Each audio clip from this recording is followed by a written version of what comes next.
Rail मंत्री सुरेश प्रभु रवाना हो गए हैं रेल भवन से संसद भवन की तरफ और वहां पर वो पहुंचेंगे। जाहिर है उस बक्से को दिखलाया जाएगा और उसके बाद 12 बजे ये हम देख पा रहे हैं। साथ में मनोज सिन्हा रेल राज्य मंत्री उनके साथ मौजूद हैं।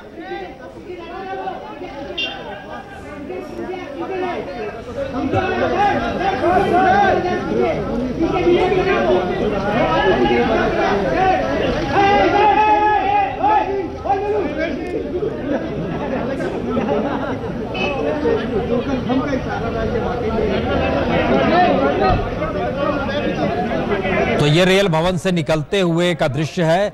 चंद मिनट पहले निकले हैं, 2 मिनट पहले निकले हैं कहे तो, उस समय का दृश्य है। और यहां से निकलकर वो संसद भवन पहुंच गए हैं। फरलांग भर की दूरी पर है संसद भवन और अब वहां पर वो पहुंचेंगे। वहां पर जैसे ही पहुंचे वहां से मीडिया की मौजूदगी में आपको तस्वीरें वो भी हम दिखाएंगे। और ये भी जानकारी दे दें कि इन सब के बीच लोकसभा जो स्थगित थी वो 11:30 बज गए हैं। कार्रवाई शुरू हुई और दोबारा स्थगित हो गई है लोकसभा, यानी कोई रास्ता अभी भी नहीं निकला है। क्योंकि संसदीय कार्य मंत्री वेंकैया नायडू के बयान को लेकर हंगामा मचा हुआ है। उन्होंने सुबह ही आके अपने बयान के जरिए कहा कि उन्होंने संसदीय भाषा का कोई प्रयोग नहीं किया है।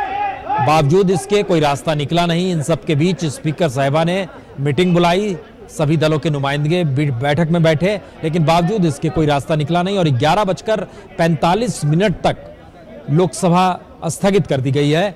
यानी 12 बजे से चूंकि रेल बजट रखा जाने वाला है तो उससे ठीक पहले कम से कम एक वातावरण सौहार्दपूर्ण स्थिति में आ जाए, जिससे रेल बजट के दौरान जिस वक्त रेल मंत्री रेल बजट पढ़ें उस वक्त कोई हंगामा ना मचे। इस दिशा में कहीं ना कहीं स्पीकर का ध्यान जरूर है और शायद इसीलिए लोकसभा की कार्रवाई फिर से स्थगित की गई है 15 मिनट के लिए। और उस 15 मिनट के भीतर उससे ठीक पहले भी हंगामा शुरू हुआ और नारे लगने लगे। उन सब के मद्देनजर स्थगित कर दी गई है लोकसभा की कार्रवाई। तो दूसरी बार स्थगित हुई है और स्थगित की वजह सिर्फ इतनी है कि असंसदीय भाषा का आरोप लगाया गया है संसदीय मंत्री पर ही और विपक्ष की तरफ से कहा गया कि हम नहीं चलने देंगे। टीएमसी ने तो बहुत ही उग्र तेवर अपनाते हुए कहा जब तक माफी नहीं मांगेंगे तब तक हम सदन चलने ही नहीं देंगे और रेल बजट भी नहीं चलने देंगे। तो ये एक स्थिति है जिसको लेकर एक पशुपेश में सरकार भी होगी, लेकिन सरकार की तरफ से अब कहा जा रहा है कि जो बात संसदीय मंत्री ने कह दी उसके आगे कोई शब्द बनता नहीं है, क्योंकि उन्होंने इस बात को लेकर कहीं ना कहीं एक खेद व्यक्त तो किया है और जिक्र किया है कि वो सबका सम्मान करते हैं, इसमें कोई परेशानी होनी नहीं चाहिए।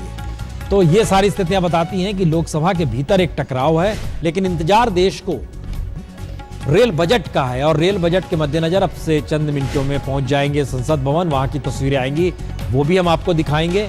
और इस सिलसिले को हम जरा सा फिर से आगे बढ़ा रहे हैं रेल बजट को लेकर कि रेल बजट में किस रूप में देखने की स्थिति में जनता सोचती है। जो नेता उसे अगर देखना भी चाहता है या मंत्री उसे देखना भी चाहते हैं तो उनके विजन में कहां पर प्रॉब्लम आ जाती है कि वो दूर तक देख नहीं पाते हैं। एक स्थिति इस रूप में लोगों के भीतर क्या है।